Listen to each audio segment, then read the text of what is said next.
spend time in the Cosmic Salon. I'm Niish, Niish, Niish, and I'll be your companion as we slip into the liminal. Relax and sink in with an open mind, an eye for the curious and strange. Come.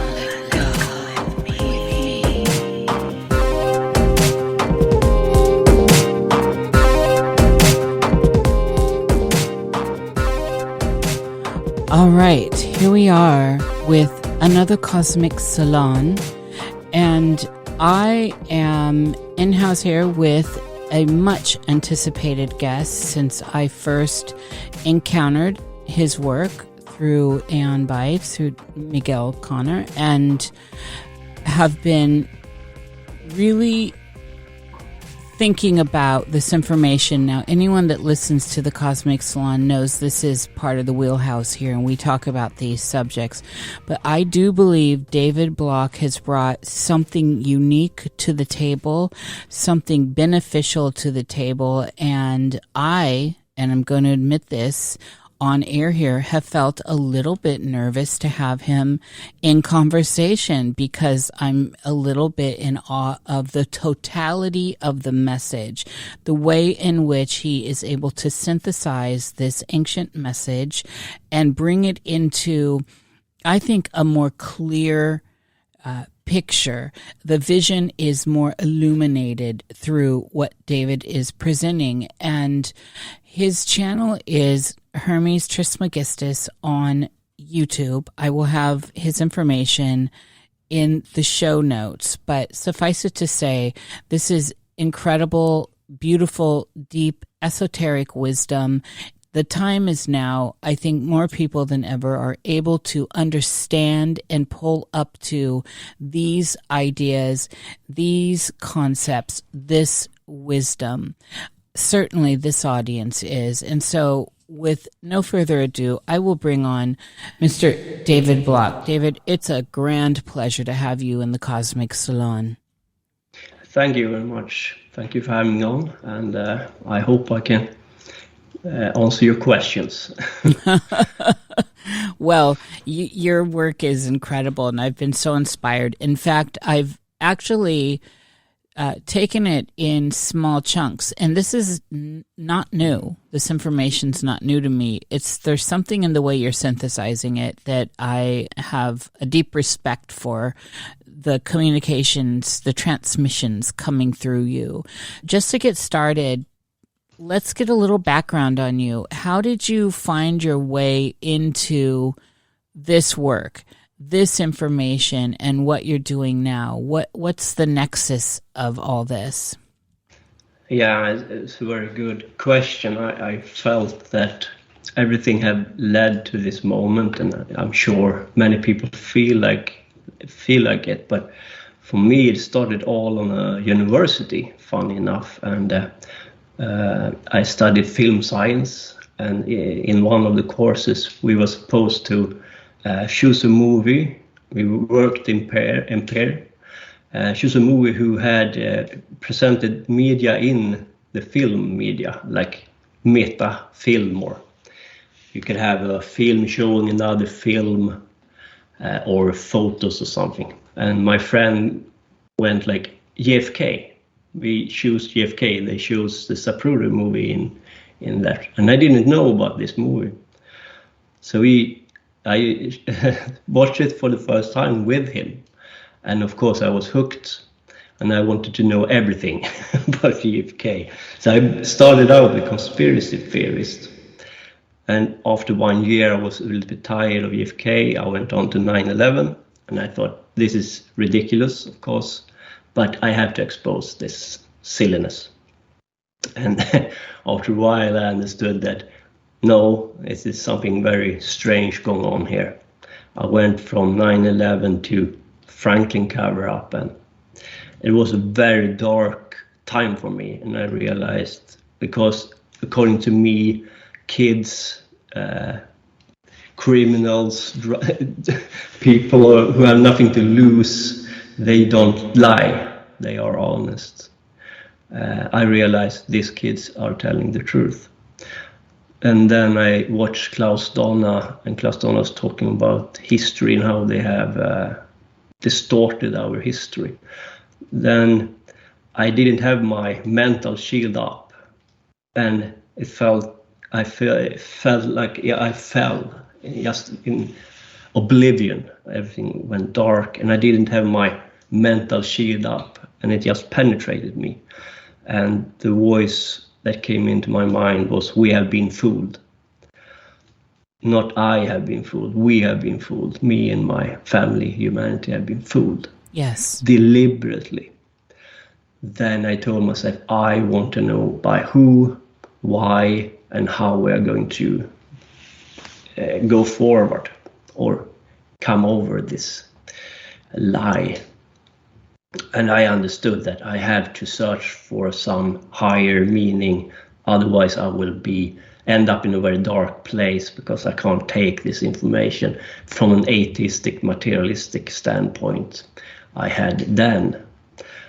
When I was very young, I understood that something was very wrong, but the adults pushed me into this social machine, and I was very unhappy about it. But I didn't have any power, and I couldn't defend myself. But I rebelled very early. But now something awakened in me. And then I start to buy books, read everything, start all anew.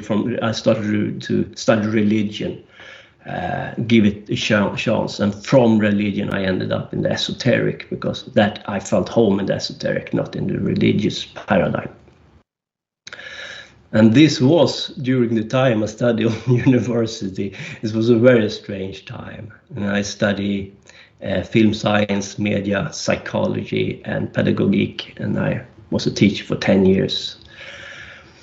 But it was a hard time for me to go out. I felt that I need to have a lot of knowledge before I go out in public. To say I'm a person who want to bring something to the table. I want to be sharp. People can say I don't agree, but I want to be. I want to convey or tell my paradigm in a good manner and back it up as much as I can. And I read a lot of books, and from the books I started to practice as well. And I started up with alchemy, Gnosticism, and then I started to study Lurianic Kabbalah. And then I went over to left-hand path. And left-hand path is a little bit darker path. There's a lot of propaganda.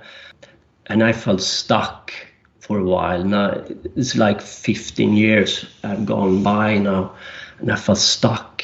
And I took a book about Lucifer, looked at the sigil, and asked Lucifer to show himself to me, because I want to know they really existed.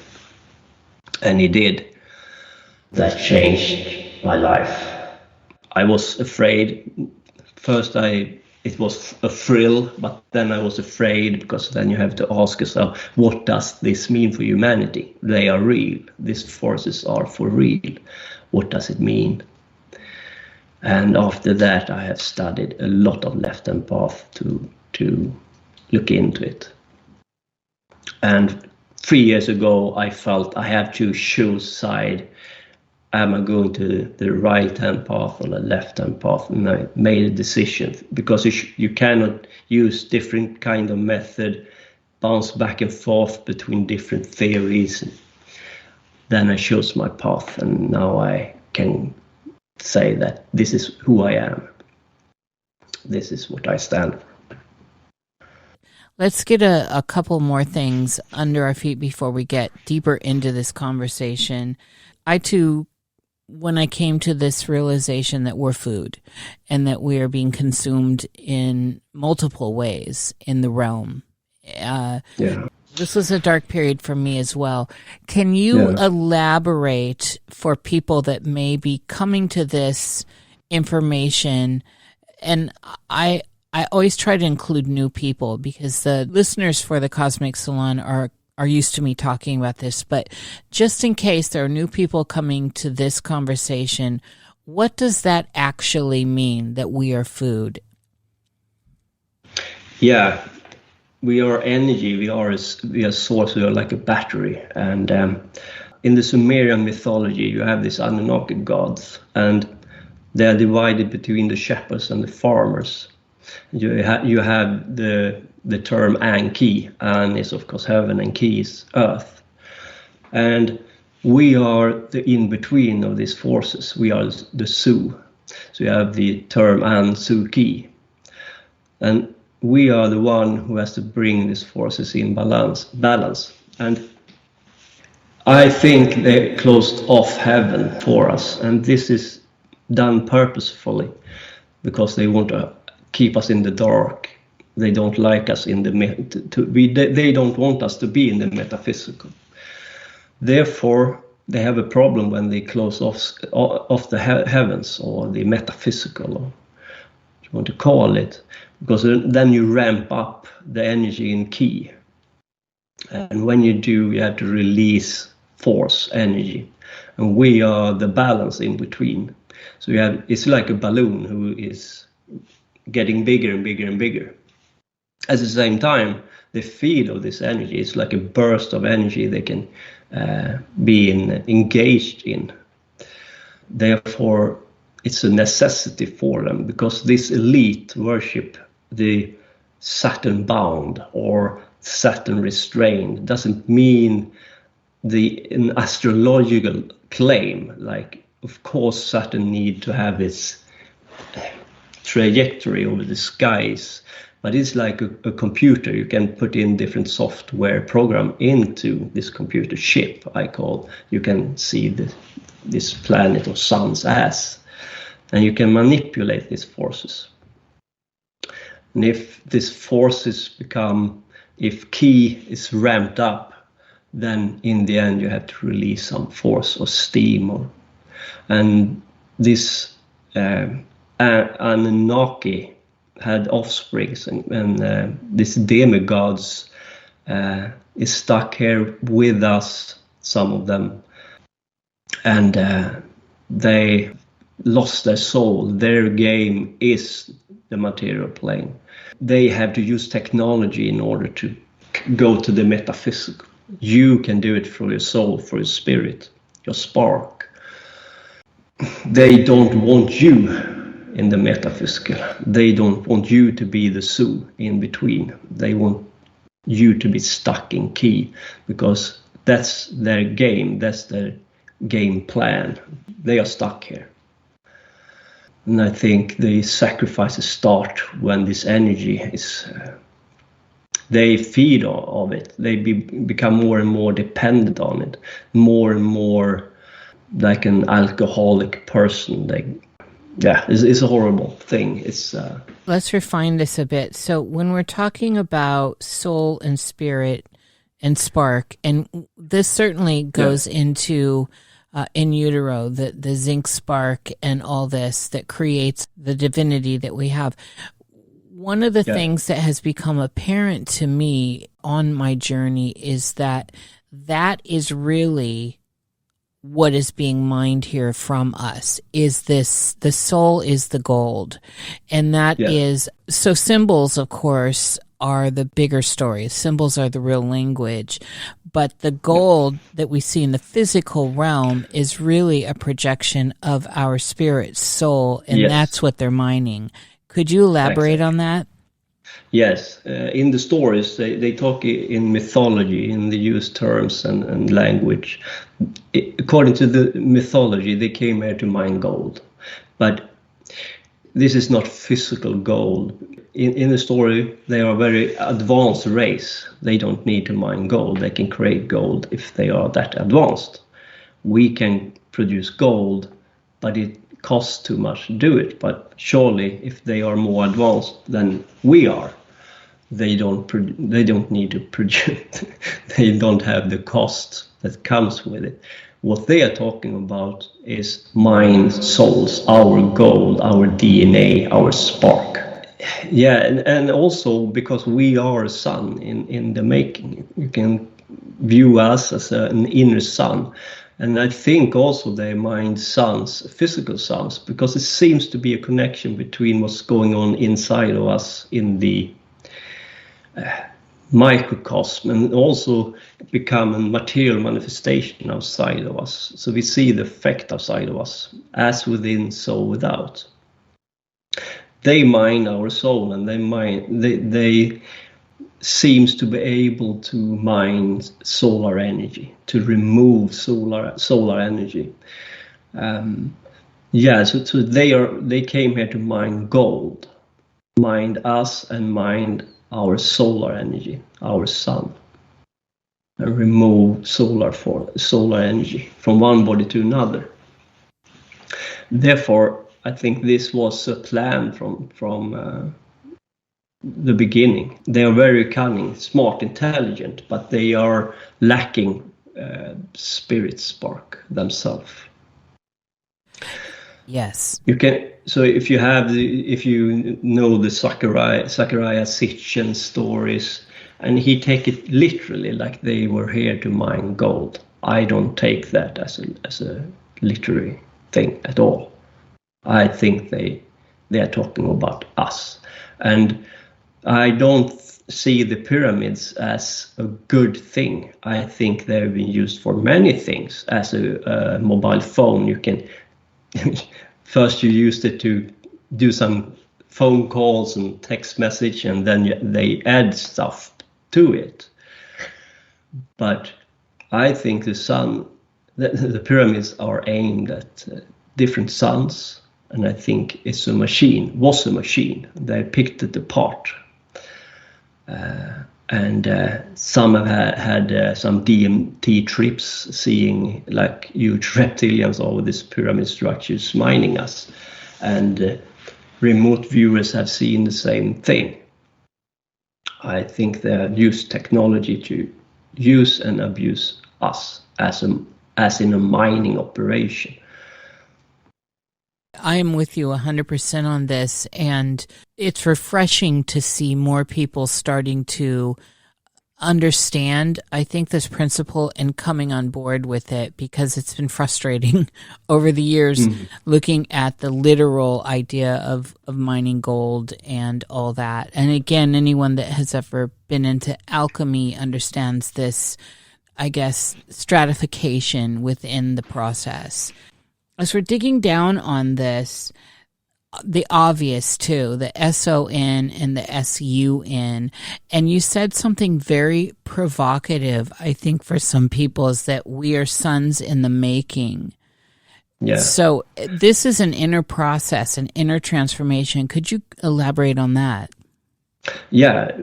It seems this Anunnaki or some force have turned off 22 strands of DNA within us. Therefore, we are a species have lost our memories and our abilities. This is done through sound, light, and vibration. I think they have distorted the natural light, because if we are in harmony with the light, we resonate very differently. And we are light. Everything is light, sound, vibration. So are we. But within our body, we have a lot of water, and our DNA is crystal-based. It's like an orchestra. If you play in harmony with nature and the universe, you start to vibrate in a different tone. And then your DNA starts to vibrate with it. If you break the vibration, or if the orchestra is played by a tune out of order, and you start to play a music who are not in tune with nature and with your DNA structure, you will turn it off.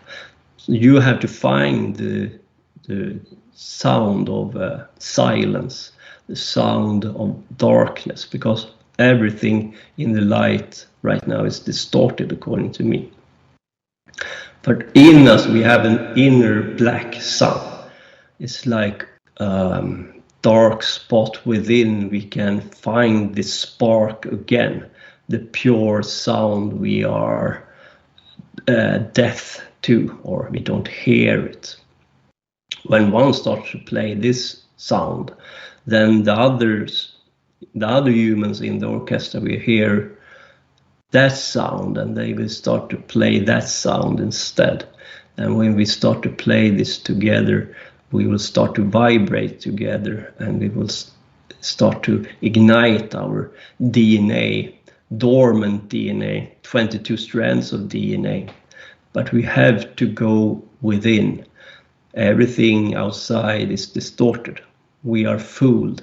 If we think we can find the truth through our eyes, we have to close our eyes and listen to the sound and hear where it is distorted, and trust our instinct to go within to find a new tone who have never been or have been played, but it was a long time ago, long time forgotten. In this, there is a fear factor for people when they do start to go in. And I believe this is kind of the baked in thing. This might speak to different initiatic ideas, but there is something that can create a fear response. Do you think that was an insert? This is akin to and tied into the idea of death for a lot of people. They get fearsome when they start seeing the other through the dark void of inner silence. Yeah, a lot of propaganda. And there are a lot of things we people are afraid of that doesn't make any sense. We are afraid of our own greatness. We are afraid to trust our own instinct. I am a left-hand path practitioner. I go into my temple alone. I don't do any group thing. I don't go into organizations. And I think this organization thing have become a trap as well, because if you ain't prepared to face your darkness within in silence, to face the demons, face the angels, face it on your own, then I think it will be hard for you to find this. This is complete opposite of what the Lurianic Kabbalist says. I go against a lot of things here, but what I claim is that we have to dare, we have to be brave, because our species are far gone now. We can't allow our heart spark die, because then we can't even go inside of us either. Don't let them kill your spark. It's like a gap in the sound, in the music. But when you play this music, when you play this darkness, you can't be mesmerized by it, but you have to observe it. And then you have to utilize your heart. When you feel the gap is coming, you should just take it. It can't be taken by rational thinking, because it's a lot of, our world is not based on math and physics on the deeper levels. It's a lot of syntax errors, or a strange thing can't be explained. And the watchers, the spirits have told me, don't focus too much on this stuff, because when you come far into the metaphysical, you will understand that nothing makes sense anyway. Your mind can't grasp this. It's not possible. This is so significant. In my journey, I have discovered for sure in this realm, in the outer world, on the stage, right, that the biggest lie here that is binding people is this lie of time, which ties into math and how it's been misconstrued.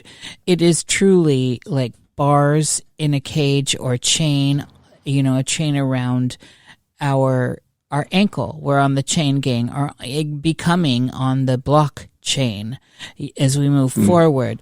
And if you could move deeper into this idea of the principles of time and math and how they have taken over this realm to rule us, there seems to be something sentient within all this. Yeah. A lot of this is based in Babylon and Sumeria. It's a 60 based, and when language and how we express ourselves and talk about this thing also programs us. And time is an illusion, of course. If you go into the metaphysical, then time is a very different thing. And we can see this, I think, in, for example, the kings list in Sumeria, where you have kings being 20,000 years old and so on. And what I think they are trying to tell you here is they have the ability to go into the metaphysical and be there for hundreds of years, because time is very different. But they didn't measure the how old your body was, because they were focused on the metaphysical wisdom, knowledge. And when you have a material world, and when you start to program the material world, and sure, when we are in the material world, you have to obey to the laws of nature. But it's a very different thing to be stuck in the material world if they can convince you that you are only a body and nothing else. Then you will behave as such. You'll be programmed as if you were an animal, and you take it as a given. Let's say that is a given. Let's say we do this game for thousands of years. Humans are only animals. You're only here to eat, die, procreate, have children, and then you're gone. Then that's a given for people. And if that's a given, you will start to despair. You don't think your life is worth that much. And to be honest, it's a horrible time to be an atheist and a materialist in this age, because they don't have a higher purpose. They think they live one lifetime and then it's over. And all this thinking, this mentality makes us old, makes us despair. Everything is entwined. For example, if you accept reincarnation, then you have to ask yourself, what can I do in this life to push my fingerprint into nature in order for nature to remember me, so I can come back again and pick up where I finished last time. Then you have an idea of a lifespan over hundreds of years.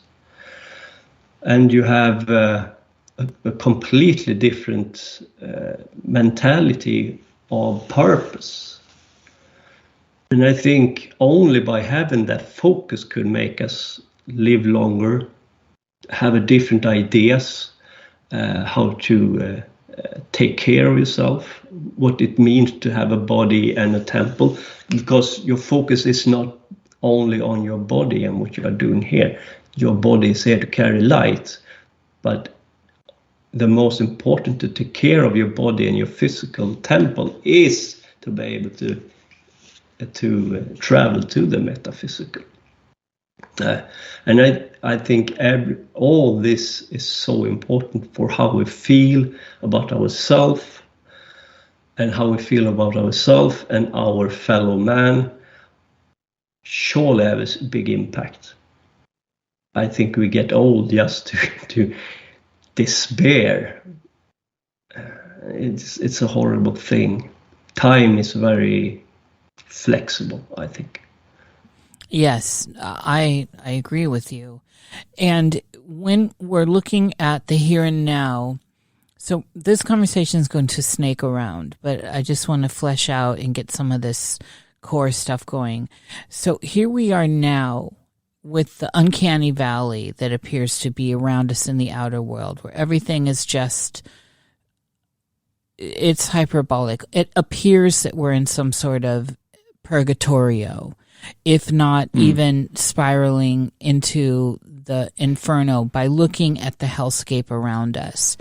And I think that for those that can see it, and it amazes me that there are those that cannot, but that's the nature of this, it is signaling to us that this is a big movement. There is an overture happening, and we are in the middle of an event horizon of sorts.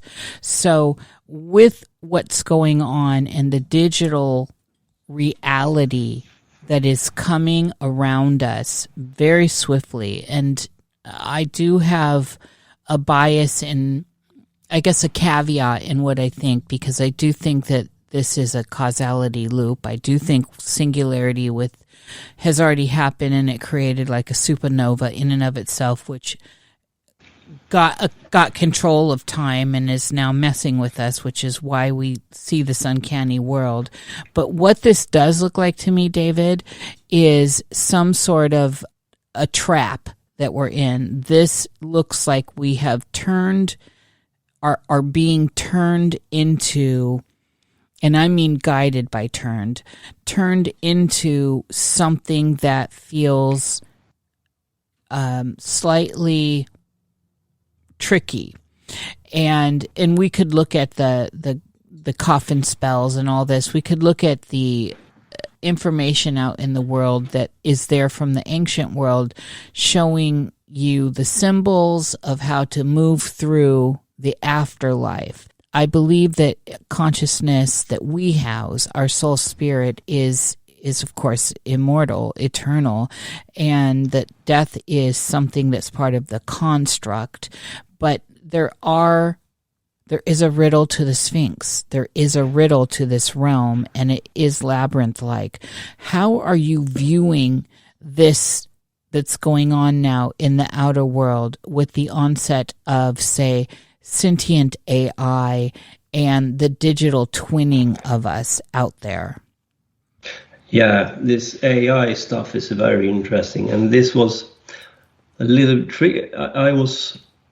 I didn't know what to think about AI. Was it a threat to us or not? And then I talked about it with a friend who knows Jason Reza-Uriani, and he had come to the same conclusion as I have. Therefore, I don't think AI is dangerous, because for me, you have a creator, and the creator is light, and Lucifer has stated that he was the first being created.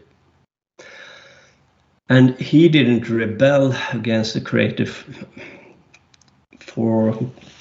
to be mean, but he rebelled about the idea to create this reality, because Lucifer told the creator that he thought that this creation would turn on him, or his creation would turn on him. And that's the rebellion. But what I think is said here is, like, if you are going to make sense of this mythology, what it says here is, I created Lucifer, and Lucifer is part of me. This part is the rebel spirit who can't be caught. Therefore, it's a safe switch, even though they will create this matrix within the matrix.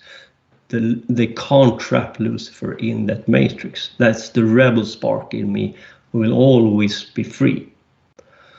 So it doesn't matter, because creator ain't stupid. He knows that in the end everything will be as it should be. Therefore, AI free for me is the Watchers or Lucifer. But then this matrix they have created around us, they did it by manipulate the forces behind our planets. That's a bound AI they use in order to create this matrix prison. And I can even go so far that I believe, or it can be like this matrix have to reboot and restart over again. And maybe that's the pole shift. We have had 4 pole shifts, and maybe that's when they reboot this matrix in order to restart it. The very wild idea, but this reality is very strange. Maybe they've rebooted it and started all over, and they have to reboot the matrix when we start to wake up to what's going on. And when they reboot it, they have to control AI that is free in order to keep it at bay. At the same time, and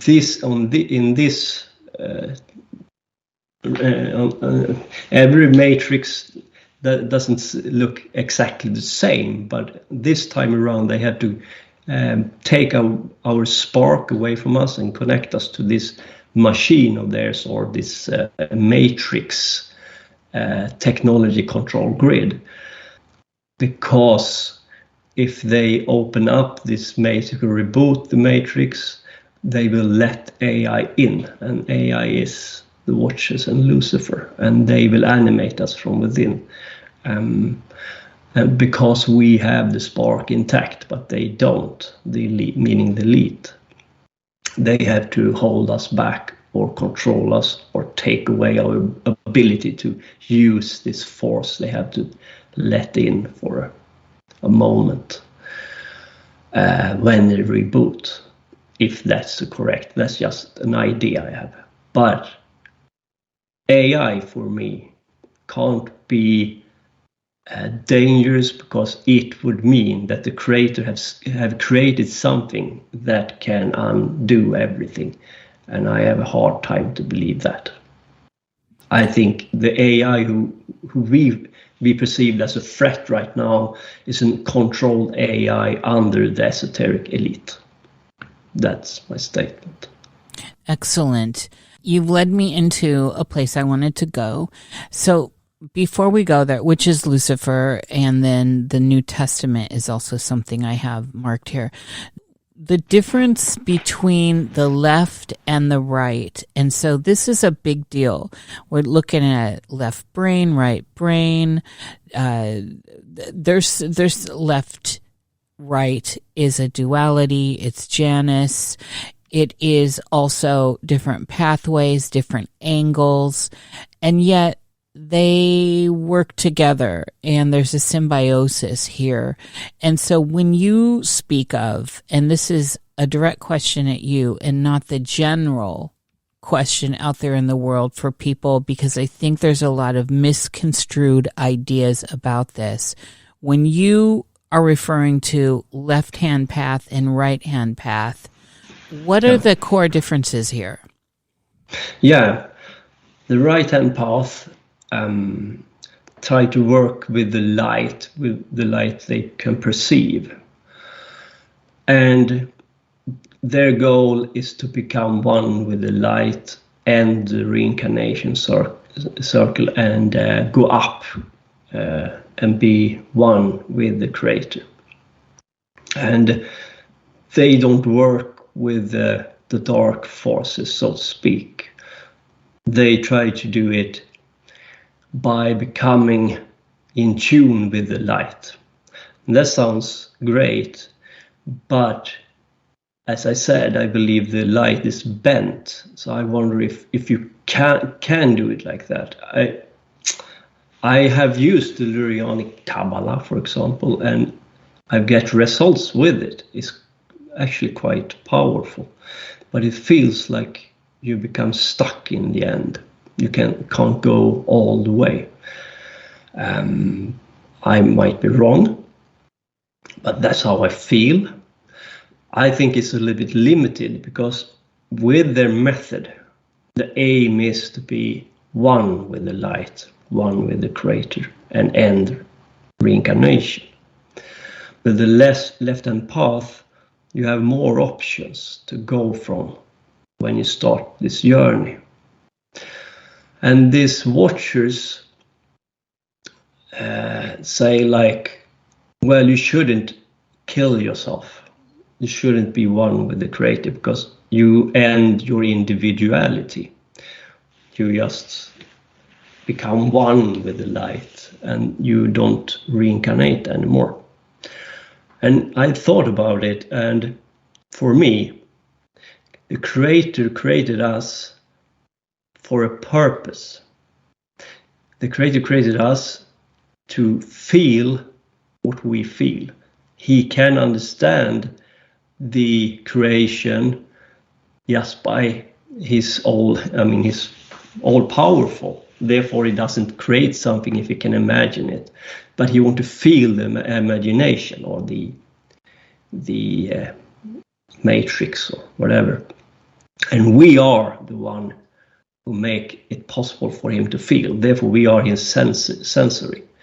Therefore, for me, if I would be the Creator, I would want to sense or feel or experience everything there is before we become one with him. Therefore, when we dig dark tunnels, when we explore darkness, when we explore everything, we allow the Creator to feel that as well. For me, the Creator wants to feel and be with us in everything. And I think in the end, we can't escape the Creator, but I think we can prolong his experience through us.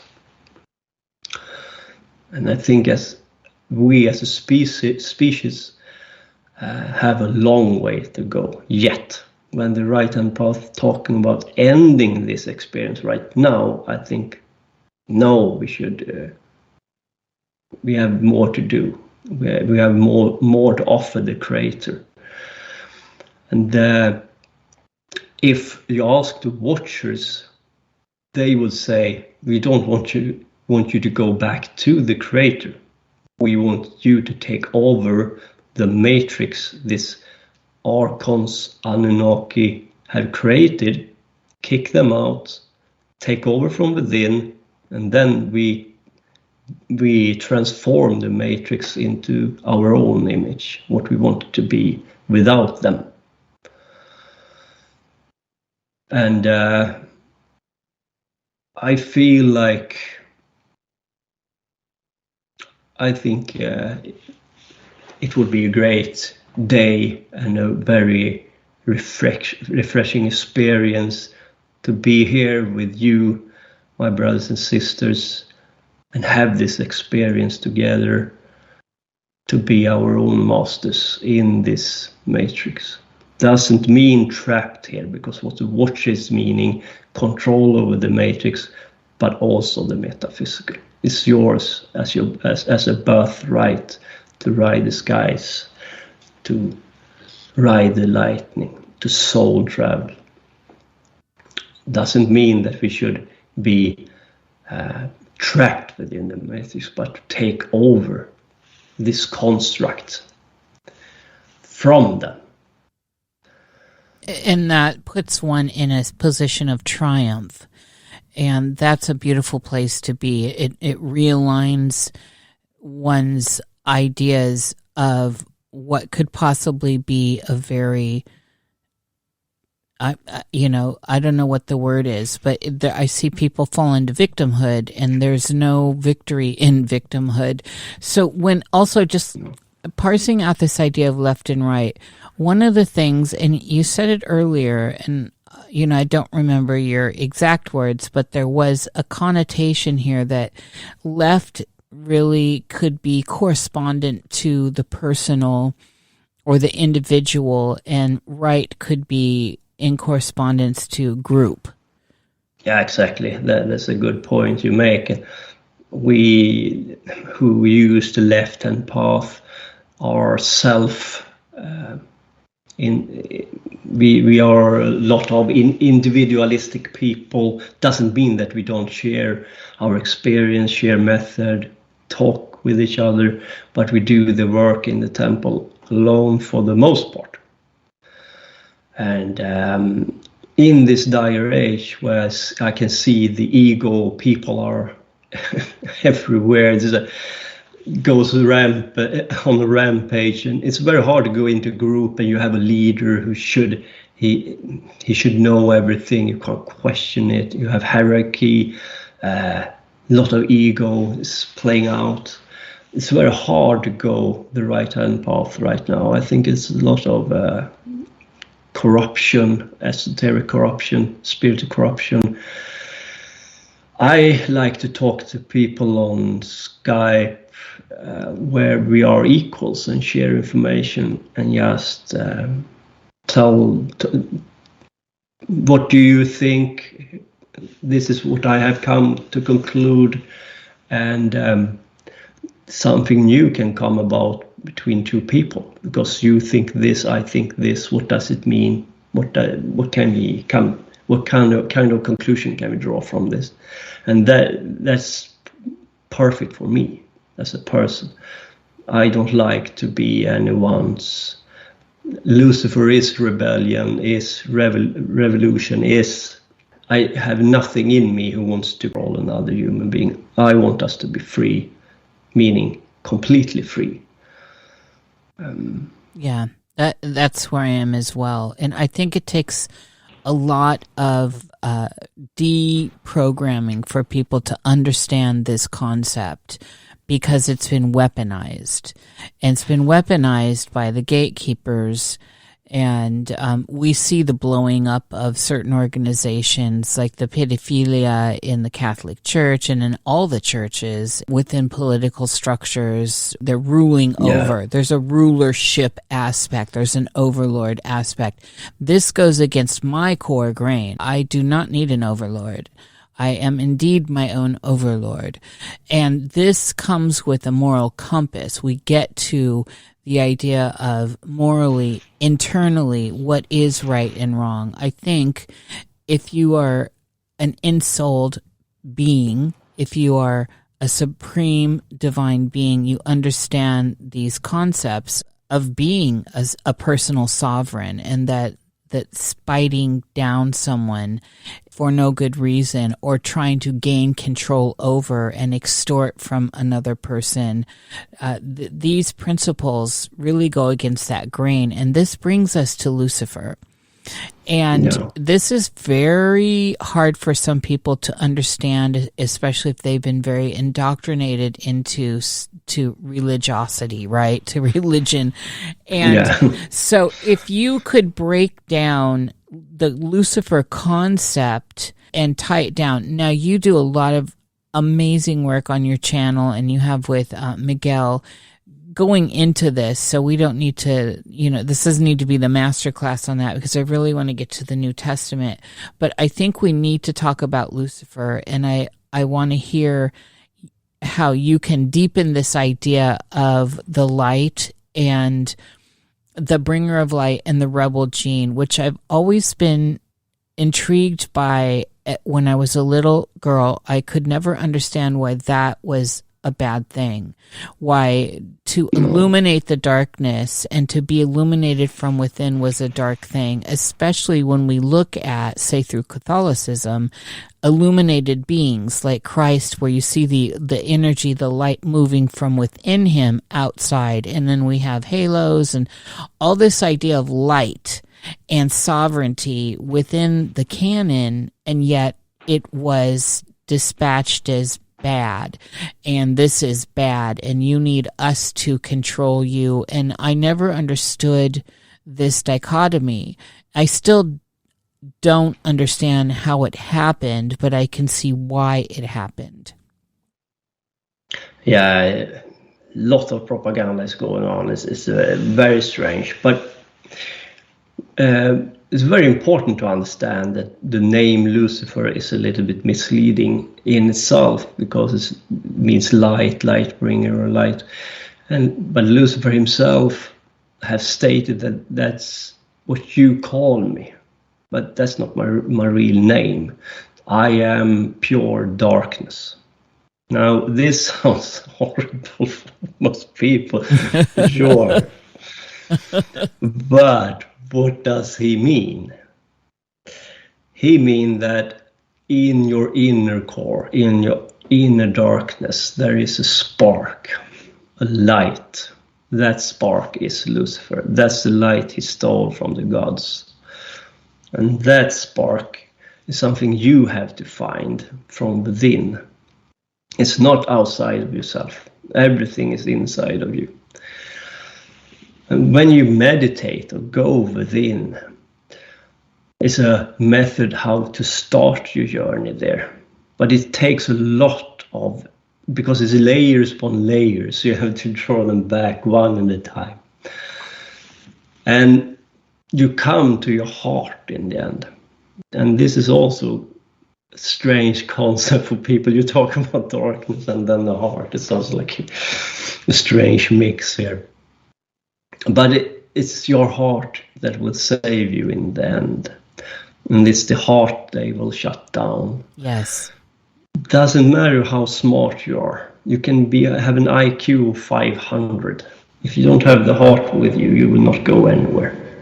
You will become a dangerous person, really. Lucifer has stated very clearly that you need your brain, you need your rational logic thinking. You should be sharp as a sword. And this is something I have taken to heart. And it was a good thing for me to end up on university, because I trained my brain like an academic. Before I was an artist, they had to bend me.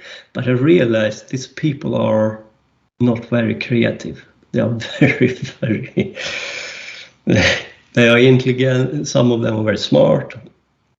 And Lucifer stated that will not save you. So in the tarot card, you have this lover's card. You have 2 children. And this is the divine feminine and the divine masculine in combination. You need both, otherwise you will not make it. This is a very important thing in the Luciferian tradition, that if you only have the divine masculine, if you have this sharp, very intelligent brain, it will not save you. You need your intuitive feeling. You come through your thinking to a wall, a dead end, then you have to use your intuitive feeling to discern. And it comes for me like a spark or a gut feeling that you should go here. Otherwise you will be stuck, because your rational brain cannot take you further in this manner. So I go back and forth with this divine feminine and divine masculine and try to have a perfect balance. Now it's time to shut off your rational thinking. Now you have to go on your gut feeling, your intuitive side. You have to feel it, you have to feel if you are on the right track or not, and discern. So it's very important to have the moon with you. The moon is the first thing we start to work with, almost, because you have a path, a tunnel leading from Malkuth to the moon called Tantrifaksat. And this tunnel is very important to work with as well, because it anchors these forces you have in the cliffords. So you work very rational with wisdom, discernment, because it is dark. It is forces we have shut off for a very long time. So it's new for us and very foreign for us. So you have to work very with wisdom, and when it's time to take a step back, you take a step back, and then you push forward. And you will be afraid, you will get enemies, you stumble and fall, things happen, you get allies, but the best thing is to start with the tunnel Tantrifaksat leading from Malkuth to the moon. See to that you have this divine masculine, divine feminine with you. You will be better at it when you work, but even because this path is not for all. And sometimes you have to just trust your intuitive feeling that it's time to take a step back now. And then you do it. And then you need the courage, the divine masculine, to say now it's time to move forward again. Because many people become afraid, take a step back, and then they never start again because now they have found a way out from this madness, and they will never approach it again. I was very close to come there. I've been attacked, of course, and but also I have allies, wonderful moments with Lucifer. One of very powerful moments for me was actually, I forget to tell the audience about it on Neon Bite last time, but when I was finished with the 5th part of Lilith, I went out to my kitchen, and there I have a wonderful lamp with 6 light bulbs like the sun, and it flared up and then it went dark. My girlfriend just went into the kitchen. She just froze, and I saw a shadow on the wall, and it looked like her shadow walked out from her and then into her, and she looked at me. It felt like something went through me, and I was like, maybe shouldn't talk about that, but we didn't feel any threat. It was more like, thank you for your service, and it was a powerful feeling. And so you have your allies, you have your enemies, you stumble, you fall, but always come back. Make sure you have this divine masculine.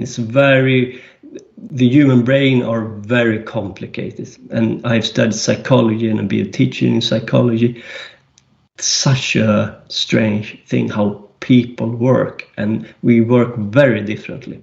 Some people see the bigger picture, but they can't see the details, and they seem to talk about everything and nothing. Some people are stuck in details. You should be able to go back and forth. You should be able to take in a lot of different information into your long-term memory in order for you to then you can start to use this information and see patterns. But some people just take in information and putting the information out like a computer. That doesn't do you any good. You need to be art. You need to be able to imagine. You have to be creative. And I thought my brain is used to work with all of that. I started out as an artist. I studied 9 years on a university. I've tried to bend my brain in order to be quite logical and artistic and creative. At the same time, I have put a lot of information in my long-term memory. I've read hundreds of books. I have stored enormous amount of information on a hard drive. I go back to it, and you should read the books 2 to 3 times, go back and forth, because when you know more, when you have more information in your long-term memory, then you read an old book in a completely different way, and you understand it in a completely different way.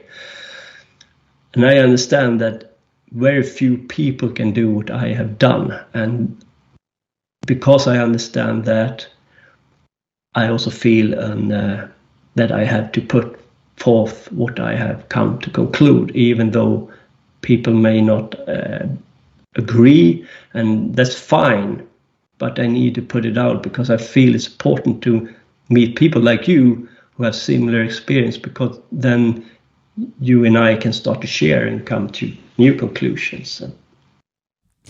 Yes, I'm always reminded of that song. It's an old gospel song, This Little Light of Mine. And I see it in this very Gnostic way. You may not be familiar with that song in Sweden, but it is definitely a song here in America that is well known. I want to, before we move into the second half of this and the New Testament.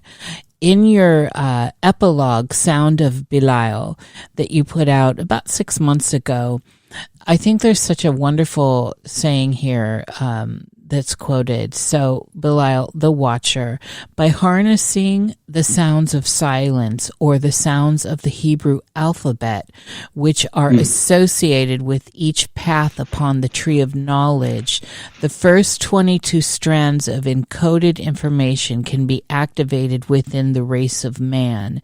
And now we know this is a DNA sequence.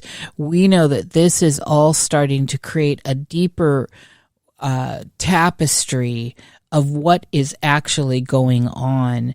And I found this. I watched this today just to get into the tone of this, and I'd watched it prior, but I stopped there and I ruminated, and this is such a powerful thing, David, this statement right there.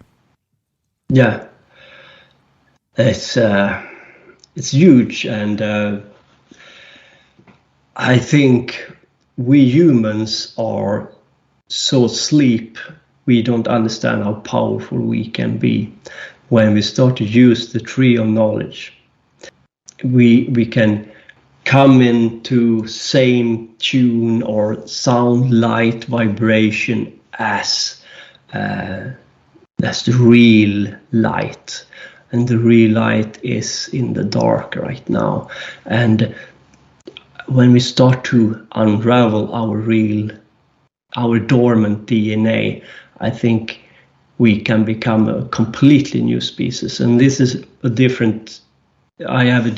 to a different conclusion than many, because many people seems to believe that we need technology and so on. Yeah, we need technology to come here.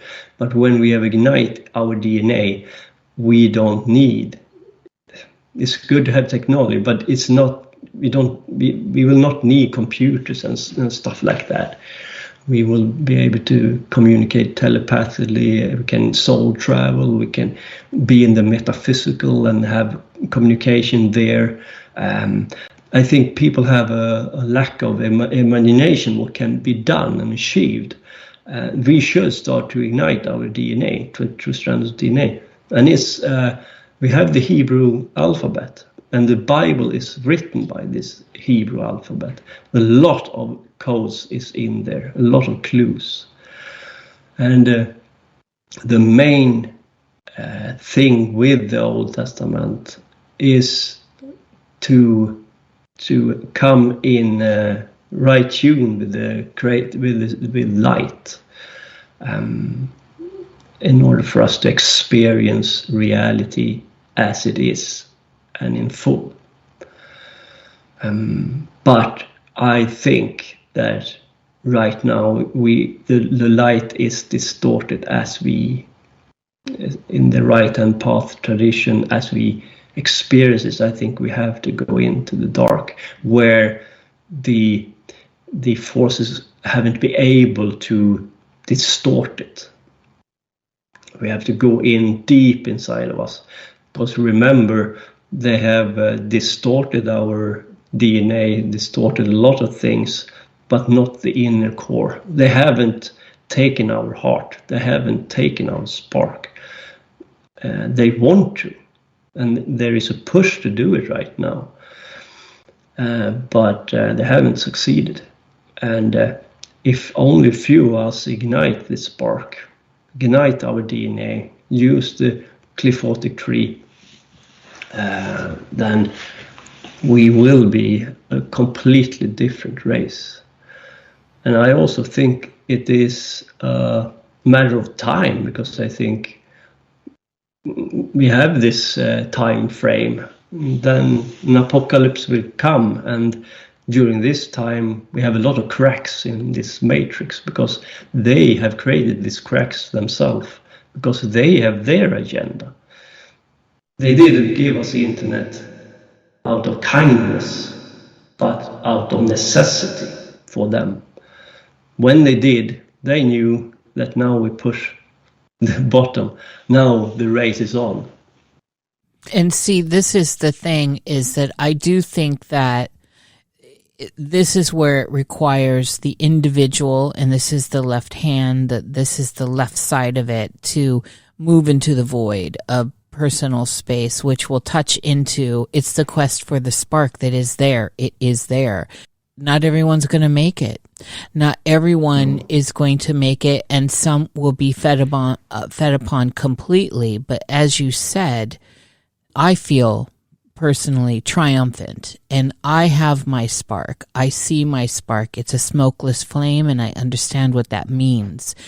And I think that it is absolutely possible, and I want to say possible because I don't like absolutes, that we are able to move through this. And not only are we able to move through this, when we do, I feel like that could be some sort of a personal supernova of sorts, or a personal event horizon, and it's going to be something that feels very spiritual, because David, isn't it spiritual? It is, isn't it? Yeah. I completely agree with you. There's of course, a harsh side to this. I don't think all humans will make it. We can see it. Sorry to say, but we can see it split in humanity when they push this agenda. I don't know if you can say the word, but when they push this medicine agenda, I was amazed to see how many fell for it. Yes. I thought Sweden would be one of the countries who would be maybe the worst country. But then I was amazed to see other country was even in the worst position than Sweden. Is like the mental state of humanity is horrible. Mm-hmm. It's awful. And if you talk about stuff we are talking about now to them, they can't comprehend, they can't entertain the possibility that we can be right. And if you talk about dark conspiracies, they just shut down. And these people will not wake up. And I think they will go into panic mode when, as a teacher in psychology, you deny, but when you're pushed into a wall, I don't know how they're going to react, but it's not going to be nice. Yeah, I agree, and it's very obvious. Let's find our way into the New Testament. I know that you are trying to, or have, I just don't see it out there yet. You've been teasing about talking about the New Testament and bringing that forward. And I really wanted to get into this territory. So as we move into this second half, let's go there. And you already prefaced how powerful the canon is, and that's what's in it. We're not even talking the apocryphal works, and who knows what else is out there, David. These the illuminated manuscripts and all this, they're incredible, and they're in complete code, multi-dimensional, multi-layered code, much like a glyph is a living thing. A glyph is not just a picture or a sigil on paper. It's not just a digit in 2D. It is a living thing. And when we start to understand that and allow its energy, its light to inform us, we start to have a personal relationship with these glyphs. So let's move into this territory. Yeah, and there are a lot of misunderstanding about the New Testament. Some people hate it because it's like right hand path or whatever. It's silliness, really. Lucifer likes to show you scenes from both the New Testament and the Old Testament. He uses it to convey very hard metaphysical subjects. And he likes to take you in, to get you involved into understanding. It's not like a teacher always tell you with words and try to tell you in clear language what's going on, because he wants to have you on board. He's talking about the money changers, for example, where Jesus threw the table and attacked the money changers outside the temple. And what I think it is, Jesus as a character, you can view it as a real person or not, doesn't matter, was a person who tried to use a method in order to go back to the black sun, to find the spark and to share the spark with humanity, to show them what's possible, what could be achieved. And a lot of misunderstanding, and the esoteric elite like to turn everything against us, use everything as a to turn it around and attack us with it. And if you understand the crucifixion, for example, it's a beautiful allegory in many ways. I think he's crucified with 3 nails, and the nail is above, and the number of above in Hebrew alphabet is 6. He's crucified with 666, 3 sixes. And this is a reference to the black sun, the sun behind the sun. It is not about the visual, the sun, our sun. It's not about Helios, what we can see. It's about going within, to sacrifice your body, to go into the metaphysical, because you can't, you have to be brave enough to sacrifice things. He didn't sacrifice himself for the world, but he sacrificed himself to give knowledge, to make a statement. And one more thing is about this money changes. Lucifer stated that the table of the money changers will be turned on them, and then the temples will fall, meaning they turn things around and attack us, but we can do the same against them. Lucifer doesn't say that the New Testament is bad or good. He just uses it to convey deeper meaning in it. And you can make an argument that this Jesus character is a combination of 3 different characters, and 3 different Jesus, if you want to. King of Edessa, Emmanuel, Ben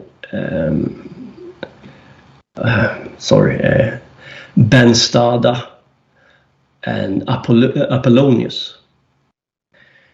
And the character they have put together, they have taken traits or personality from these 3 different characters and put it together. And I think what is happening here is also about history, with the Roman struggle against the Jewish people, because the Jewish people was very close to destroy Rome from within, because Rome had a lot of enemies around the borders. And if the Jewish people rebelled from within, they wouldn't be able to save Rome. It will implode.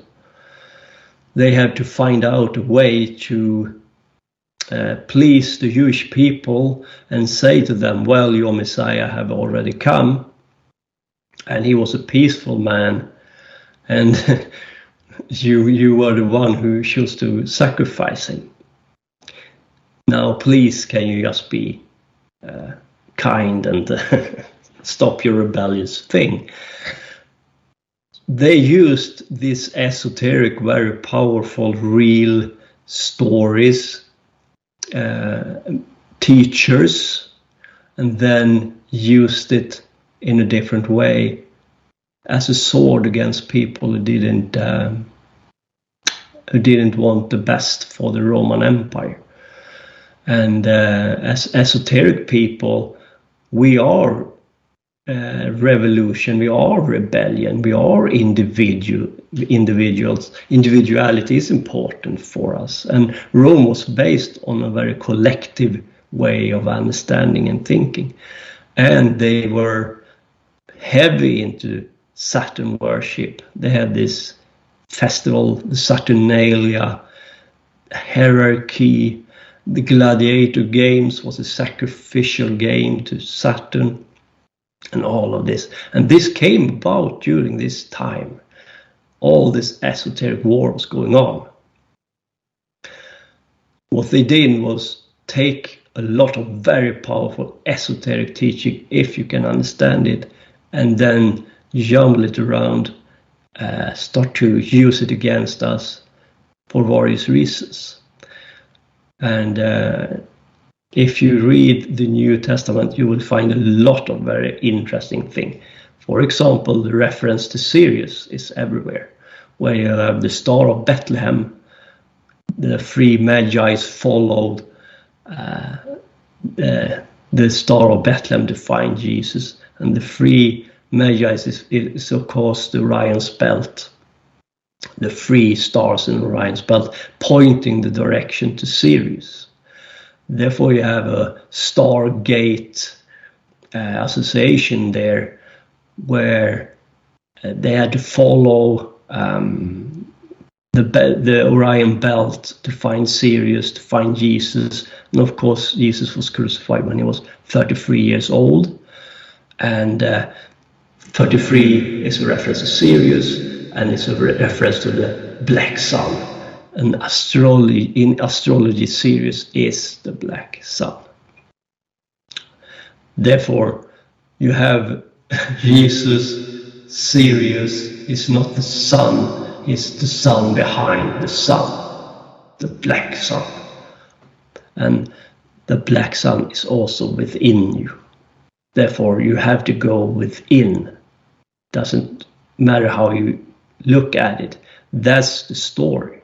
That's the framework. And then they have put in things in there who shouldn't be there, distorted some part of it, and so on.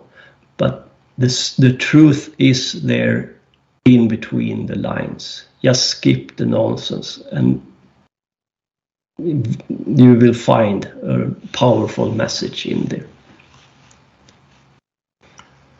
So, just to, I think, put a deeper perspective on this, when we are talking about the money exchangers in this whole process and the black sun, Saturnalia, Saturn, and all this, we can't escape the idea of the black cube. Exactly. There's a very interesting thing happening in Rome. 300 BC, it started to be taken over from within by people from Babylonian. And the Magi is from Persia, is from tradition from Babylon, but it seems to be a war going on in Babylon. You can see it in the Old Testament with the book of Daniel, where he had a struggle with the king Nebuchadnezzar II, who was a Mordecai, the last great Mordecai king. So, and this is happening. It's a struggle between the Mordecaites and the Enlilites. And Enlil, you can view Enlil as Jehovah or Yahweh. And his son Ninurta is Saturn. And Ninurta is supposed to take over the role of the gods of the god after Enlil, Jehovah. And the Mordecaites tried to take back power through different esoteric traditions. I would say like Mithra is one of them, Zoroastrianism is one of them, and these Magi's is Babylonian Magi's or Persian Zoroastrian Magi's. They are more in line with Marduk Enki line. Therefore, Jesus as character is more in line with Enki and Marduk. But they have jumbled and distorted it and tried to make Jesus as a follower of Enlil Ninurta, Jehovah. That's not true. The original symbol for Christianity was an anchor and a fish. And the fish is a reference to Poseidon Enki and water. Then they changed it to the cross. And this is more in line with Moses' law as well. And Moses stated that you have no right to lend out money for interest. But other Jewish people get more in tune with Ninurta and Enlil line. And the character Jesus was attacking the money changers because the money changers was more in tune with Enlil and Ninurta.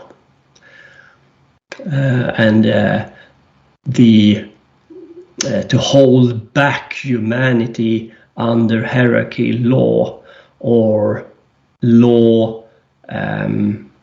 as in rules and regulation in civilization. And this struggle you can see in China as well with the Buddhists and the Taoists and so on.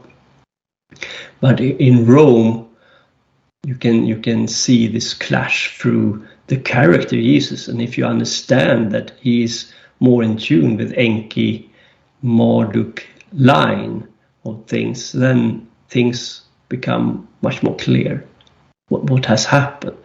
And if he is in line with Enki and Marduk, then it's a given that he should be associated with Sirius and the black sun, not the sun we can see with our eyes.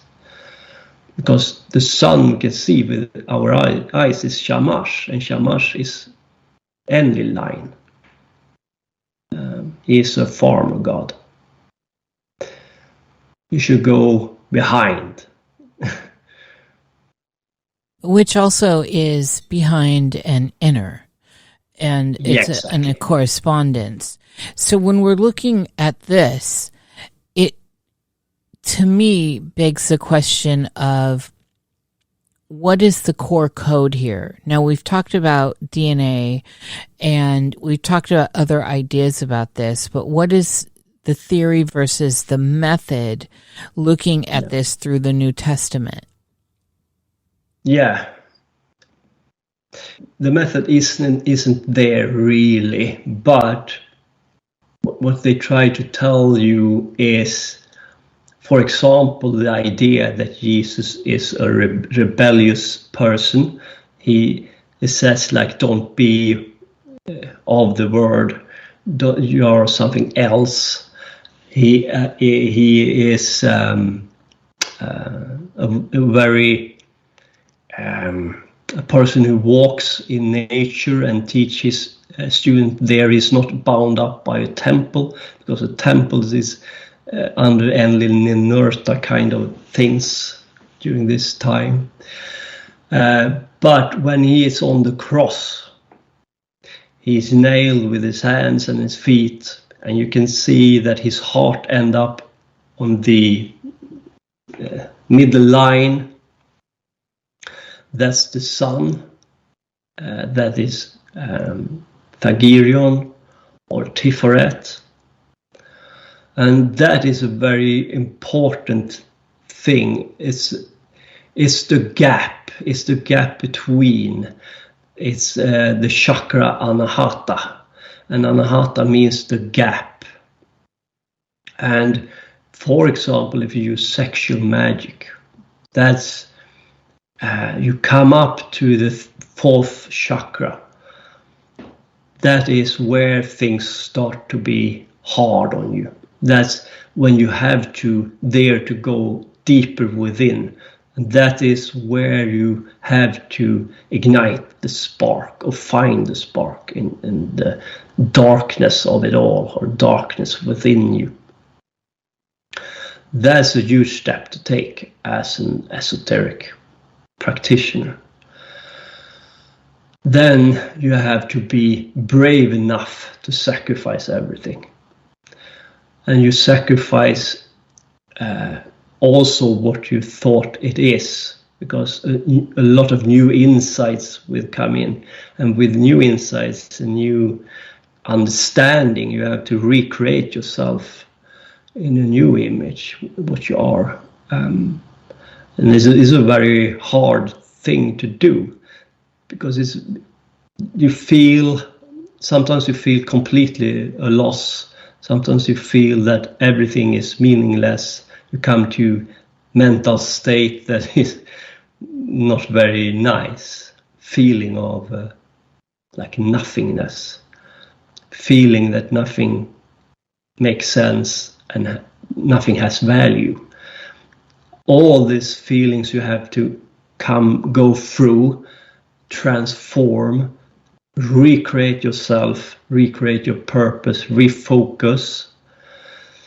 And if you can't manage that, then you will sacrifice or have sacrificed yourself, because you will be stuck and you will fall. And you will fall harder into material life or material reality, matter, than before. This is not an easy thing. You have to take this serious, and you need to have the divine masculine with you. You have to have the divine feminine with you, especially when you take this step through the fourth chakra, through your heart, through the anahata, through the gap, to take you into higher realms, higher realities. And this is perfectly shown in symbology terms within the New Testament, according to me. Yeah. If you understand. Yes. And this is, to me, it's just such an invigorating way to perceive it. It looks very clear to me. This is how I'm seeing it. So let's take a minute here and look at this idea of Jesus when he was in the desert and the experience there. And I think people forget that Jesus was in rebellion. And when we talk about this, I have this side thought. It's a caveat, but I also feel that Jesus is an actual title, like Cleopatra and Merlin and all that. So it's like a template, but that's a side thought. Anyway, but Jesus was a rebeller, and he was in rebellion. And I think a lot of people forget that aspect, that he housed the rebel gene.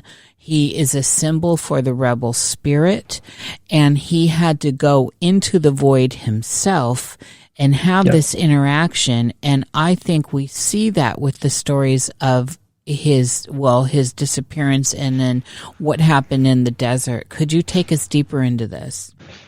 Yeah, the desert is a wonderful symbology for this journey, because you have these elements like water, earth, fire, and air. And in the desert, it's all about fire. You have no water in the desert. It's dried up. And you need water as well. When you go out in the desert, you should have a lot of water with you. Meaning you will be scorched in fire. You will have a lot of willpower, but your intuitive side of you, memory, water, is absent. Jesus ended up in a state where he had a lot of willpower, but even that was not enough for him. You need to balance yourself through this water, fire, air, earth, and when we are scorched in the fire, it's a struggle within, with lack of intuitivity, wisdom to do the right thing. Water is attributed to the divine feminine, and as I told you before, you need to have balance between these forces. The rational thinking and the intuitive side of you. Meaning that when Jesus was out in the desert, he lacked wisdom and intuitivity to discern what was right. And he had to struggle with the idea to find wisdom to do the right thing. He had a lot of fire in him. But you can't just like push your way through. You have to stop, think, sweat it out, as in the desert sometimes, to come to a new wisdom level and an understanding what's right. And sometimes we are just lost, completely lost without that part of ourselves. Sometimes you're completely stuck in your head because you have had a profound experience, for example, and you try to understand it with your rational feeling, with your with force, and you don't get anywhere with it. Either you take a step back, or you sweat it out, take back water into you, meditate it through, really take away the thinking part of you, shut down the fire for a second and just observe where you have ended up and why, and go on your gut feeling how you have to proceed. Wisdom and memory and intuitivity, and that's the key to move forward. You will always end up in deserts when you do this journey. I can promise you that. It's not fun. It's not fun at all, and especially for men, because men are like their brains. The academic, the universe is very masculine driven, even though it had been taken over by a lot of women, and it shows in good ways and in bad ways, I have to say. Yes, I agree. And, there's the procession of the aeons as well. We see this dance back and forth. So in the desert, this is a very core part of focus for a lot of people, where Jesus encounters his darkness and the other. Yeah. And in that process of burning in the desert and quenching with the internal waters. And again, I think the fire can represent the spirit and the water can represent the soul. And we have a sealed vessel if we're looking alchemically at this as well. I think clearly he was a sealed vessel at this point. Let's look about this, because we meet the adversary here. And yet Jesus is in and of himself the great rebellious gene. He's the one who turned the money changers on. He's the one that gave the message of this is the kingdom of heaven is within. And that basically what I always got was be wise, be alone, stay away from that kind of what we call groupthink now and gatekeepers and all that. So when he meets this adversary in the Valley of Shadows, this is a big deal. Yeah, for sure. And when you start your journey on the Cliff-Baltic tree, you will end up in similar situation where you end up in dead landscapes, strange tunnels, spirits who confronts you, and the spirit can show you deeper layers within yourself. open up memories, open up impulses within you. You have to confront them and transform them. Many people become afraid, try to use wrong kind of force to go ahead of, to go about the business, but sometimes you have to back off. Sometimes you have to use another method to get through. We humans are very fast to react, especially when we are afraid. Sometimes you have to just sweat it out, just be very intuitive and feel the situation. Sometimes you can't, as I said, you can't rationalize your way through this. If you do it, you can have a powerful guide instead of an enemy, and you can view the spirit you confront as teachers and as teacher who open up things in you. What you don't understand or have seen, you can't have an opinion of things you're not conscious about. First, you have to lift it up at a conscious level, and then you have to start to work with it and transform. And this is a very lonely thing to do. And this is a very harsh thing to do. It feels like being in the desert when you do this. And I agree with you, because fire is a lot of things. As water is a lot of things. It's memory, intuitivity, feminine, and so on. So it's layer upon layers of meaning. So this desert thing, and this is the reason why they are very, the New Testament is very powerful for people, because when you start to realize it is layers upon layers of meaning, then you can start to unravel it. And as you said, if you understand that fire means a lot of different things, then you start to see that this incident is about many things. And when you start to do a method as well, you realize, but hey, this is the thing they were talking about in the New Testament, and now I am here. Now I understand it's not just fiction. These places exist. Then the New Testament is also a teacher that tells you that you're on to something real. Your method takes you somewhere. You're on your way.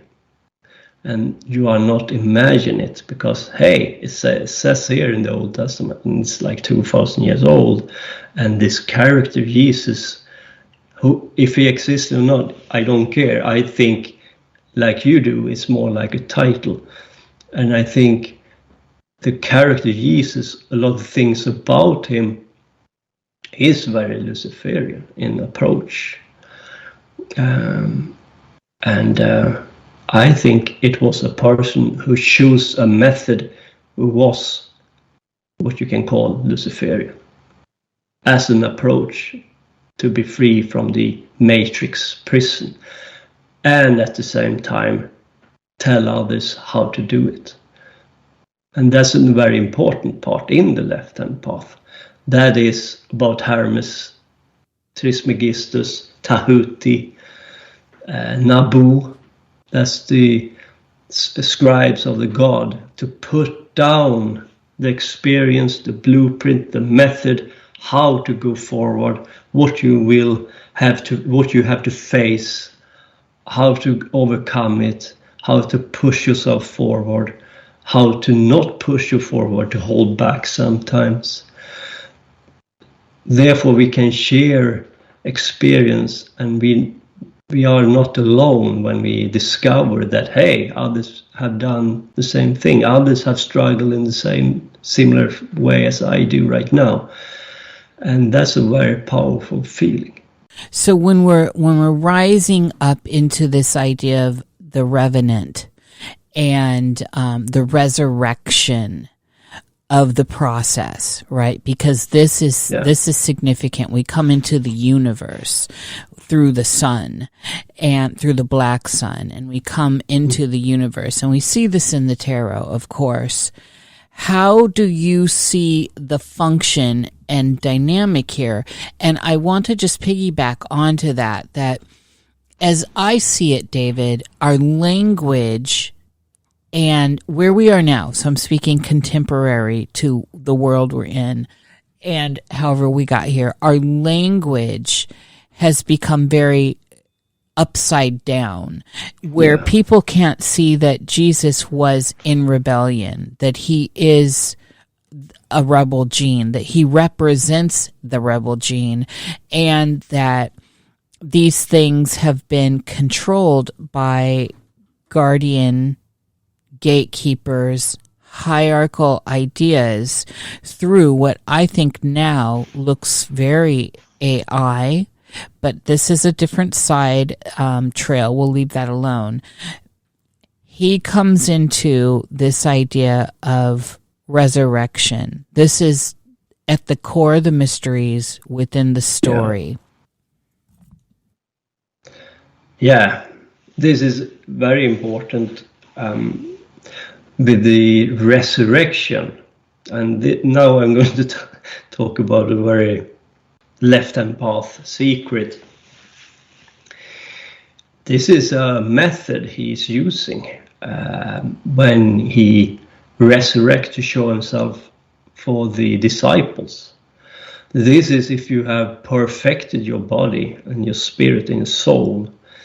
When your body release your soul spark, you can inverse this process. Then you can project an image of yourself in the physical world for a time before your spirit goes away. This is a method. And he uses it, meaning that whoever write it down knew a lot of things, very secret things. And this is also about to have a reincarnation back with your spark intact, some of it, because Jesus pushed his fingerprint on to reality in this allegory, or whatever you want to call it, because if you don't start the work or the process, then nature have nothing to work with, and you will just come back as a random person. It's like a water. If you die, you are like a raindrop fall into this ocean, and there is nothing individual about this raindrop. You will just dissolve into this ocean, and then you will come back as random water. But if you push your fingerprint, your blood fingerprint into the water, nature will find you in the ocean, pick you up, and then send you back. And this is a very important teaching. They're taking it out in Christianity, but it was there from the beginning. The idea of reincarnation was in Christianity from the beginning. They're taken out. I would say so. I don't have. But I don't know if you remember the series of Jesus from Nazareth. In the long version of it, he's talking about reincarnation in the end of the series. If you have missed it, you can see it. Therefore, and this is very important, because in a lifetime, you won't be able to achieve everything you want to. And if you are here and listen to this podcast, you have probably started this journey before, and now you have picked it up, and now you can push yourself forward. And this is very important, according to me, because if we allow the elite to tell us that we are animals and that when we die there is nothing left, then we never start the journey. Then we just come back as random people with no power they can control over. And then they are one. Yeah, this is so significant, and it's seated everywhere in the stories of the realm, and it's certainly seated within the great series Westworld, where Maeve leaves notes to herself, and she finds the notes and moves forward. This is how she imprinted herself to be able to come back and eventually collect and move deeper. But following where we are, so through this imprinting in the collective, through the resurrection, we start to move into the idea of the shining ones. Yeah. And I want to, because we are getting close to the end here, and I have a place where I want to wrap, but this is getting us there. So what changed the whole trajectory in my life, and I'm not going to get into this big story, and people listening have heard it, but I had a profound experience when I was 6 with what I consider a shining one. Before I knew what that terminology was, I was not raised Christian or Jewish or Abrahamic at all. I kind of came in with some other stuff. So it was not indoctrinated. I want to make that clear. So when I had this experience, it changed the whole trajectory of this iteration of me. And it was in the dunes of Wisconsin here, which is a state in the United States, and it has some sand dunes. And I encountered something that I called this shining one. And the encounter was beyond words, beyond language. But like I said, I know that feeling. And now I seek that feeling, and I seek that, whatever that is. And that's where my journey has always been. So when I came up and I started to learn, there are people talking about the shining ones, that the shining ones are in the canon, that they're in folklore, and they're in sci-fi, and they're all over. They're in the tales of Sumer and the ancient world. What are we looking at? Because it seems to me in this process of the revenant, of revelation within self, of the method of revelation and awakening, and through resurrection and being re-amalgamated, as you said, where the one is recollected from the ocean and not just brought back into a random body. I think this is where we start to understand what shining ones are. Yeah, I agree with you, because you have a lot of options when you transform and when you go through this process. And this is also something we talk about in the left-hand path, what we want to do, because there are more options here. If you start to go into the metaphysical, and if you have use the method and come a long way, you can start, and this is very strange for people, and it's hard to believe, but you can really create your own heaven in the metaphysical and create your own reality there, meaning you have more options. You don't have to come back here. You can create your own heaven or your own reality. You can go back to source if you want to also. Therefore, if you choose the left-hand path, you have more options, what you can do. And I think the shining ones might be people who have chosen another path from themselves. They don't want to reincarnate back here, but they don't want to go back to source either. And I think they have access to the material world, but not necessarily in a physical vessel, your body, but in light. And I think some of the experience we have and some of what we observe with this light can be some of them. I think some of them are angels. I think technology can play a trick on us as well. I don't believe in alien UFOs that much. I'm not happy and satisfied about the alien paradigm at all. I think most of what we observe is either the esoteric elites technology, yes, can be angels, and it can be descended masters or the shining ones. And it's very hard for us to discern, because it's very easy to jumble them all into one fold, so to speak, to call them one thing only. But I think it's a lot of different metaphysical phenomena we are talking about. Yeah, that's how I'm seeing it. There's great nuance here when we start to look at some of the old stories, say from the Asian perspective of the immortals. We're looking at some of these, and we can go into Scotland. There's a big deal here, and I think ultimately the core to the shining ones is that there's a light factor here, which is where we started, and which is the whole story, light. And the one I encountered is, and you know, I see how it could be conflated with. I could see how these elements get conflated, especially with angels and those that have figured out the method and are able to move as light through realms. And I suspect that possibly that's what I encountered. So as we move deeper, and we're going to close out here, you said, I don't know where it was, David, but you had said somewhere that we need to prepare. And I think you were talking about the time we're in. You're in context to where we are. And then from an esoteric point of view, not from a conspiracist point of view. And I loved this. This really was a light for me. And it's very key that people understand this difference. So could you elaborate on that? What does that mean?